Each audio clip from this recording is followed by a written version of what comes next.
سلام البنات، صباح خير عليكم. ان شاء الله تكونوا كامل بخير. جيتكم في وصفة جديدة، وصفة رولي سهلة اقتصادية. قبل ما نبدا الفيديو البنات نتمنى اللي مازال ما اشتركوش في القناة يشتركوا في القناة ويفعلوا الجرس باش يلحقكم كامل جديد اللي نحطه، وثانيا تشجيعكم باش الواحد ما يفشلش. دوكا حنبدا معكم في الوصفة. البنات هذه هي الوصفة تاع الرولي ساهلة والله، غير ناجحة من أول تجربة. على بالي راح كامل تنجح معكم خاطر ما فيها والو، وسهلة وثاني بمقادير موجودة في كل بيت بإذن الله. هذه الكلمة تجي بزاف بنينة خفيفة، شوفوا الله يبارك. الشكل ثاني تاعو انا درت سمن موجود واش متوفر في الدار. شوفوا القوام تاعو الله يبارك فاش يجي خفيف، تجي بزاف بنينة والله يا البنات، قد ما نشكرو قليل. نتمنى ان شاء الله تجربوا وتخليوا لي آراءكم وتعليقاتكم. ولهنا دوكا نروحو نبداو في الوصفة بلا ما نكثر عليكم الهدرة. اول حاجة واش عندي 5 بيضات، لازم يكونوا بحرارة درجة الغرفة يا البنات. ان شاء الله هذه المرة ما نكونش غلط فيها، على خاطر كل مرة نغلط فيها. نفصلوا البياض على الصفار، نديروا لهذاك البياض تاعنا قرصة ملح، ونبداو نطلعوا به بالباتور. لازم نطلعوه مليح مليح حتى يدير لنا هذاك المنقار ويعود حاكم روحو سما كي نقلبوا الاناء تاعنا ما يطيحش. دوكا واش نروحو نديرو، نجيبو 5 تاع الصفار تاوعنا، نزيدو لهم 5 مغارف كبار سكر. 5 مغارف كبار. هذه لاغوسيت راهي تاع 5 في 5، سما 5 فرينة، 5 زيت، 5 سكر، 5 بيض. ولا هنا زدت لهم 5 مغارف زيت وثاني مغرفة صغيرة فانيلا، كان شتوني حضرتها هذا وين. سما في هذه المرحلة قلت لكم عندي 5 صفار بيض، عندي 5 مغارف كبار سكر، عندي 5 مغارف كبار زيت، وعندي مغرفة صغيرة فاني. لازم نخلطوهم مليح مليح كما راكم تشوفوا حتى الخليط تاعنا يبيض. هذه المرحلة لازم يا البنات باش ينجح لكم.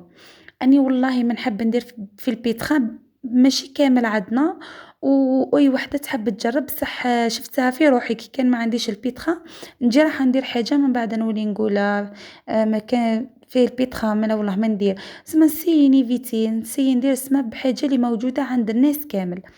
سما كي درت لكم بالباتوريه البنات ديروا الطريقه هذه باش تجيكم سهله وتنجح لكم كامل. لا انا واش درت 5 مغارف كبار فارينه مغاربله. قلت لكم هذه لاغوسيت تاع 5 في 5، يعني 5 فرينة، 5 بيض، 5 سكر، 5 زيت.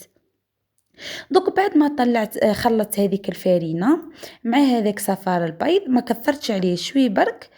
دوكا نروح نجيبوا البيض اللي طيلعناه قبيل، نبداو نزيدو فيه على 3 دفعات على الخليط هذا تاعنا، ونخلطوه من الفوق للتحت كما راكم تشوفوا. وغير بشويه، انا هنا الفيديو راهو مسرع على بها راه يتبان لكم بالفور. هذه المرحله لازم تتبعوها مليح مليح البنات. تخلطوا هذاك البيض قلنا ديروه على 3 دفعات، وديروه بشويه من الفوق للتحت حتى يتخلط كامل. البنات هذه الوصفه ما فيهاش الخميره، خاطر دوكم بعد تقولوا لي كي نسيتها. يا البنات اي ما فيهاش الخميره. ودوكا نروحو نجيبو بلاطو. شوفوا هو الخليط تحصلنا عليه كيفاش يكون القوام تاعو. قلت لكم نروحو نجيبو بلاطو، لازم يكون مفرش بابي كويسون كما راكم تشوفوا. نوزعو كامل الخليط، نعقبو عليه كوردون من باش يجينا مستوي قد قد، ونخبطوه خبطة خفيف باش يخرج لنا هذاك الهواء، وندخلوه للفرن يكون سخون مسبقا على درجة حرارة 160. نخلوه يطيب في عقله، يدي لكم حوالي 10 دقائق حتى ل 12 دقيقة، ما تخليوهش يطول بزاف سينو يتكسر لكم. تما نتوما حاولوا غير تشوفوه حمار من تحت، حمار شوي برك، هذوك الجوان هذوك الحوايش نشوفوهم حمار نشعلوا عليه من الفوق، ما تخليوهش يحمر بزاف البنات، شوي برك تنحيوه. هاو دوكا شوفوا كيفاش الله يبارك، هاو الشكل تاعو كي طاب. شوفوا واش يجي خفيف والله غير يجي يهبل. شتو الحواشي كيفاه حمار هو. دوك الحواشي دوك نحيوهم، نجيبو طرشونه هكذا نظيفه ونقلبوه على الوجه. من بعد نحيو هذا البابي كويسون كيما راكم تشوفوا. انا لهنا ندبتلو شويه كي جيت نحيته بالغزر، نتوما نحيوه بشويه برك وهو سخونه البنات. هذه المرحله غير تنحيوه من الفرن، ديروا هذه المرحله نحيوه بشوية بشوية، نقلبوه على وجهه، ودوكا نروحو نحيو هذوك الحواشي. درك بعد ما نحينا هذوك الحواشي لازم نروليوه البنات وهو سخون، نروليوه بهذا البابي كويسون تاعو بالذات. شوفوا الطريقة، انا هنايا شتو وجهه وليت قلبت وجهه لتحت، وهذيك الجهه اللي طاب عليها هي اللي روليت عليها على جال الشكل برك، يعني ماهيش مهمه خاطر من بعد تتغطى بلا كريم. وشني اللي تحب ذاك تحب تبدلو. شوفوا دوكا انا لهنا بعد ما روليتو وليت غطيته في طرشونه وحطيته لهيه، خليته يحكم هذيك لا فورم تاعو، يعني يحكم الشكل. ولهنا نروح نوجدو هذيك الكريمه اللي نحشيو بها. عندي كاس كريم شونتي معمر، درت له لهنا نص كاس ماء بارد، نص كاس برك البنات. دايما نقول لكم الكريمه اللي تشوف لا كريم شونتي تاعها ماهيش مليحه تنقص في الماء ولا في الحليب. نطلعوها مليح حتى تحكم روحها ويتضاعف الحجم تاعها. باش هذه دوكا نديروها كطبقه ثانيه، السما هذه اللي نحشو بها ان شاء الله الرولي تاعنا. نوجدوها نحطوها عليه، هذاك هو يبرد لنا الرولي تاعنا ويحكم الشكل تاعو، وباه نبداو نخدمو. ودوكا لهنا بعد ما برد الرولي تاعي، شوفوا نحيته من الطرشونه وحليته. دوكا شوفوا الله يبارك فاش يجي. عندي هذه القرعه تاع توبينغ، تشوفوا شريتها 15 ألف بذوق الفريز، تهبل البنات. انا اول مره يعني نستعملها صراحه، عجبتني الحاجه الاولى الذوق تاع الفريز. كيما على بالكم انا نموت على حاجه فيها فريز. وكشغل ثاني تشربوا تقدروا تستغناو عليها، مش لازم، بصح شتو الشكل تاعها كيفاش جات. انا لهنا درت لي وقيله يا ربي 3 مغارف ولا 4 كبار، انا راني قاعده نتمسخر برك بالصغيره. المهم شوفوا كشغل دهنتو بها مليح مليح على كامل الجوانب من هكذا كيما راكم تشوفوا. ودوكا واش رحت درت، رحت جبت هذيك لا كريم شونتي تاعنا اللي كنا طلعناها، زدت درت طبقه مليحه هكذا، نزيد نوزعها على كامل هذاك الرولي تاعنا.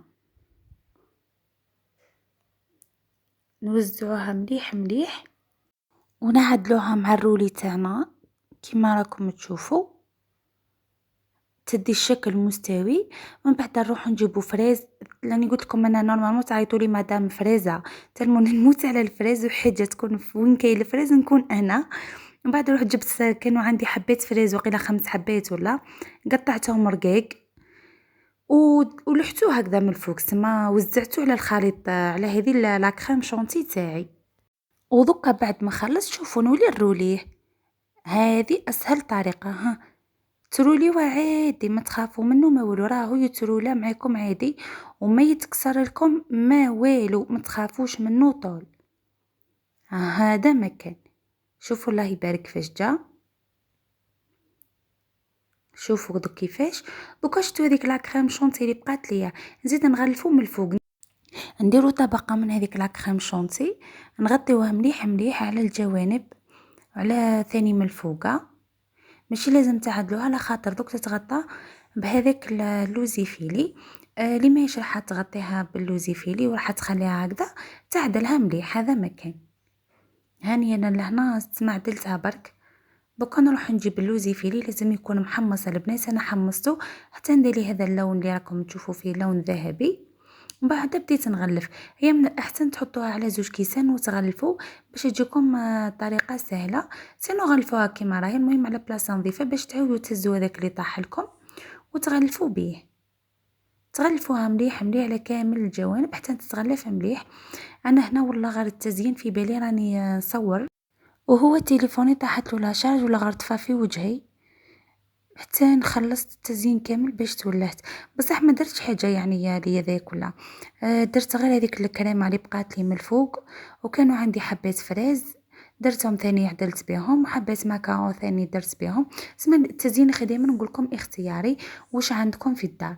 ودوكا البنات هاني خلصت الفيديو، راه والله غير ناجح ما تخافوش منه. نتمنى تجربوه ويعجبكم، وفي الاخير ما بقى لي نقول لكم غير بقاو على خير. دعواتكم الماما بالشفاء، والسلام عليكم ورحمه الله تعالى وبركاته.